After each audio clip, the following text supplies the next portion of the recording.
ঘুষ দিয়ে যদি কাজ হয়, অনেক আস্তে আস্তে, অনেক সময় ঘুষ দিয়েও তো কাজ হয় নাকি, হয় না? আপনারা ভাববেন না যে এখন ঘুষ আছে, আগেও ঘুষ ছিল, আগেও ঘুষ ছিল, এখন একটু বেড়েছে। আমাদের পশ্চিমবাংলার কথা বলছি, ঘুষ ছাড়া কোনো চাকরি হয় না, সব রেট বাঁধা আছে। বন দপ্তরে 6 লাখ, খাদ্য দপ্তরে 6.5 lakh, primary school 12 lakh, high school 15 lakh, কলেজে 30 লাখ, ডাক্তারি সিট পাবেন 35 লাখ, সব রেট বাঁধা আছে আমাদের, কোনো চিন্তা নেই। মানে যে উপযুক্ত সে চাকরি পাবে না, চাকরি কে পাবে? যে টাকা দিতে পারবে। তার রেজাল্ট যদি ধরুন টোটাল নাম্বার 320 হয়, তবু সে চাকরিটা পাবে যদি 12 লাখ দিতে পারে। দেখছেন না কথা আন্দোলন চলছে আমাদের?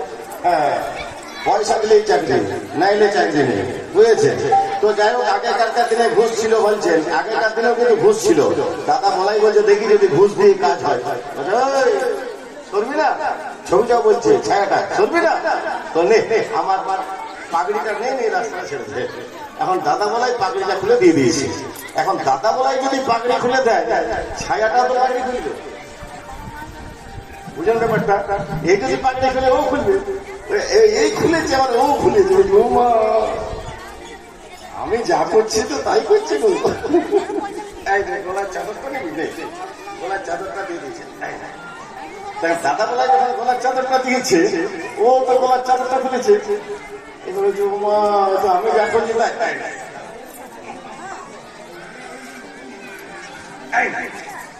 কোমরে বাঁধা ছিল সেটা খুলে দিয়ে দিয়েছে।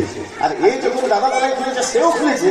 বলছি, এটা তো হবে না, আরো বুঝছে তো নে, এটা তার আমার ক্ষমতা নাই খোলা। দাদা বলাই ধুতি খুলে, দাদা বলাই যখন ধুতি খুলেছে, এবার সেও খুলেছে। আমি যা খুলছি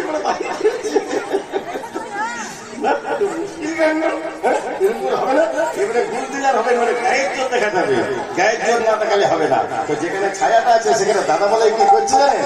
পদাঘাত মারি শেখাবে, পদাঘাত মারি শেখাবে, পদাঘাত মারি শেখাবে,